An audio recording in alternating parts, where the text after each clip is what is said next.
ಹೊನ್ನಾವರ ತಾಲೂಕಿನ ಉಪ್ಪೋಣಿ ಗ್ರಾಮ ಪಂಚಾಯಿತಿ ವ್ಯಾಪ್ತಿಯ ಮಹಿಮೆ ಗ್ರಾಮದ ಸರ್ಕಾರಿ ಕಿರಿಯ ಪ್ರಾಥಮಿಕ ಶಾಲೆ ಯಲಕೊಟ್ಟಿಗೆಯಲ್ಲಿ 79ನೇ ಸ್ವಾತಂತ್ರ್ಯ ದಿನಾಚರಣೆಯನ್ನು ಸಂಭ್ರಮದಿಂದ ಆಚರಿಸಲಾಯಿತು. ಹೊನ್ನಾವರ ತಾಲೂಕಿನ ಕಟ್ಟಕಡೆಯ ಕುಗ್ರಾಮದಲ್ಲಿರುವ ಹಳ್ಳಿಯಾದರೂ ನೂರಾರು ಜನ ಬಂದು ದೇಶಭಕ್ತಿ ಮೆರೆದರು.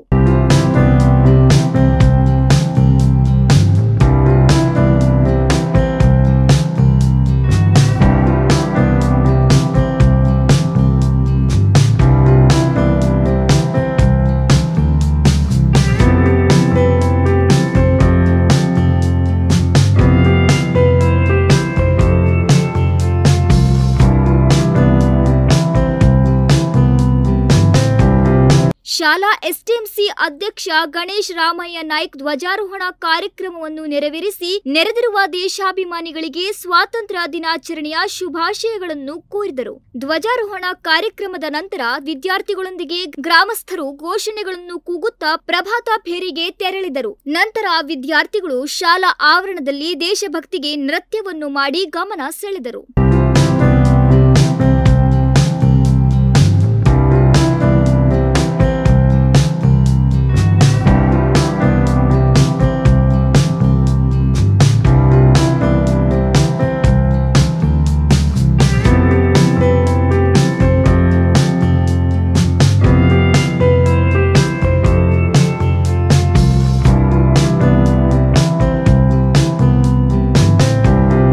ಬಳಿಕ ನಡೆದ ಸಭಾ ಕಾರ್ಯಕ್ರಮದಲ್ಲಿ ಮಕ್ಕಳ ದೇಶಭಕ್ತಿ ಗೀತೆ, ಭಾಷಣ, ನೃತ್ಯ ಮುಂತಾದ ಮನರಂಜನಾ ಕಾರ್ಯಕ್ರಮಗಳು ಸುಂದರವಾಗಿ ಮೂಡಿಬಂದವು. ಸಹ ಶಿಕ್ಷಕರಾದ ಶೋಭಾ ಶಾರ್ಬಾ ಕಾರ್ಯಕ್ರಮವನ್ನು ಅಚ್ಚುಕಟ್ಟಾಗಿ ನಿರೂಪಿಸಿದರು. ಕಾರ್ಯಕ್ರಮದ ನಂತರ ಎಲ್ಲರಿಗೆ ಸಿಹಿ ತಿಂಡಿ ವಿತರಣೆ ಮತ್ತು ಲಘು ಉಪಹಾರ ವ್ಯವಸ್ಥೆ ಮಾಡಲಾಯಿತು. ಕಾರ್ಯಕ್ರಮದಲ್ಲಿ ಅಂಗನವಾಡಿ ಪುಟಾಣಿಗಳು, ಶಾಲೆಯ ವಿದ್ಯಾರ್ಥಿಗಳು, ಪೂರ್ವ ವಿದ್ಯಾರ್ಥಿಗಳು, ಎಸ್ಟಿಎಂಸಿ ಮಾಜಿ ಅಧ್ಯಕ್ಷರು, ಪಾಲಕ ಪೋಷಕರು, ಎಸ್ಟಿಎಂಸಿ ಸದಸ್ಯರು, ಗ್ರಾಮಸ್ಥರು, ಶಿಕ್ಷಣ ಅಭಿಮಾನಿಗಳು ಭಾಗವಹಿಸಿ ಕಾರ್ಯಕ್ರಮದ ಮೆರುಗನ್ನು ಹೆಚ್ಚಿಸಿದರು. ಇಂತಹ ಪುಣ್ಯ ಭೂಮಿಯಲ್ಲಿ ಜನಿಸಿದ ನಾವು ನೀವೆಲ್ಲರೂ ಪುಣ್ಯವಂತರು. ಎಲ್ಲರಿಗೂ ನಮಸ್ಕಾರಗಳು. ಕೈಯಲ್ಲಿ ಕೋಲು ಹಿಡಿದ ವ್ಯಕ್ತಿಯೊಬ್ಬರು ಸರಸರದ ಮುಂದಕ್ಕೆ ಸಾಗುತ್ತಿದ್ದಾರೆ. ಅವರ ಹಿಂದೆ ಸಹಸ್ರ ಸಂಖ್ಯೆಯಲ್ಲಿ ಜನ ಸಾಗುತ್ತಿದ್ದಾರೆ. ಅವರೆಲ್ಲರ ಬಾಯಲ್ಲಿ ಒಂದೇ ಮಂತ್ರ, ಚಲೇ ಜಾವ್, ಚಲೇ ಜಾವ್, ಒಂದೇ ಮಾತರಂ, ಒಂದೇ ಮಾತರಂ. ಹೌದು, ಅದು ಸ್ವಾತಂತ್ರ್ಯ ಚಳವಳಿಯ ಕಾಲ. ಬ್ರಿಟಿಷರ ಕಪಿಮುಷ್ಟಿಯಿಂದ ದೇಶವನ್ನು ಬಿಡಿಸಲು ಜನ್ಮವೆತ್ತಿದ್ದ ಮಹಾತ್ಮರ ಹಿಂದೆ ಜನರು ಒಂದಾಗಿ ಸಾಗಿ ಬಂದ ಕಾಲ. ಇವರ ಮುಂದಾಳತ್ವ ಹೋರಾಟದ ಫಲವಾಗಿ ಅಂದು ನಾವು ಸ್ವತಂತ್ರ ಭಾರತದಲ್ಲಿ ಬದುಕುವ ಭಾಗ್ಯವನ್ನು ಪಡೆದುಕೊಂಡಿದ್ದೇವೆ. ಸ್ವಾತಂತ್ರ್ಯ ಸಂಗ್ರಾಮದ ಈ ಇತಿಹಾಸವನ್ನು ಕೇಳುತ್ತಿದ್ದರೆ ಮೈ ನವಿರೇಳುತ್ತದೆ ಮತ್ತು ದೇಶಕ್ಕಾಗಿ ತ್ಯಾಗ ಬಲಿದಾನ ಮಾಡಿದವರ ಮೇಲೆ ಗೌರವ ಮೂಡುತ್ತದೆ. ಈ ರೋಚಕ ಕಥೆಯನ್ನು ಸಂಕ್ಷಿಪ್ತವಾಗಿ ನಿಮ್ಮೆಲ್ಲರ ಮುಂದಿಡಲು ಪ್ರಯತ್ನಿಸುತ್ತೇನೆ.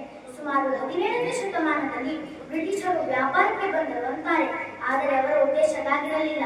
ವ್ಯಾಪಾರದ ಹೆಸರಿನಲ್ಲಿ ಭಾರತವನ್ನು ದೋಚುವ ಗುರಿ ಅವರದ್ದಾಗಿತ್ತು. 1752ರ ಪ್ಲಾಸಿ ಕದನ, 1764ರ ಬಕ್ಸರ್ ಕದನವನ್ನು ಗೆದ್ದು ಈಸ್ಟ್ ಇಂಡಿಯಾ ಕಂಪನಿಯ ಹೆಸರಿನಲ್ಲಿ ಅಧಿಕಾರವನ್ನು ಚಲಾಯಿಸಲು ಪ್ರಾರಂಭಿಸಿದರು.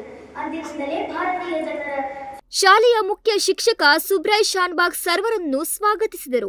ಎಸ್ಟಿಎಂಸಿ ಉಪಾಧ್ಯಕ್ಷೆ ಮಮತಾ ನಾಯ್ಕ್, ಪೂರ್ವ ವಿದ್ಯಾರ್ಥಿ ಸಂಘದ ಅಧ್ಯಕ್ಷ ದಿನೇಶ್ ನಾಯ್ಕ್, ಗ್ರಾಮಸ್ಥರಾದ ಸಂಕೇತ್ ನಾಯ್ಕ್ ಸ್ವಾತಂತ್ರ್ಯ ದಿನಾಚರಣೆಯನ್ನು ಉದ್ದೇಶಿಸಿ ಮಾತನಾಡಿದರು. ವೇದಿಕೆಯಲ್ಲಿ ಗ್ರಾಮ ಪಂಚಾಯಿತಿ ಸದಸ್ಯ ಮಂಜುನಾಥ್ ಕೃಷ್ಣಗೌಡ, ಎಸ್ಟಿಎಂಸಿ ಅಧ್ಯಕ್ಷ ಗಣೇಶ್ ನಾಯ್ಕ್, ಅಂಗನವಾಡಿ ಶಿಕ್ಷಕಿ ಮಂಗಲ ನಾಯ್ಕ್ ಉಪಸ್ಥಿತರಿದ್ದರು. Nudisiri news desk, Honnavar.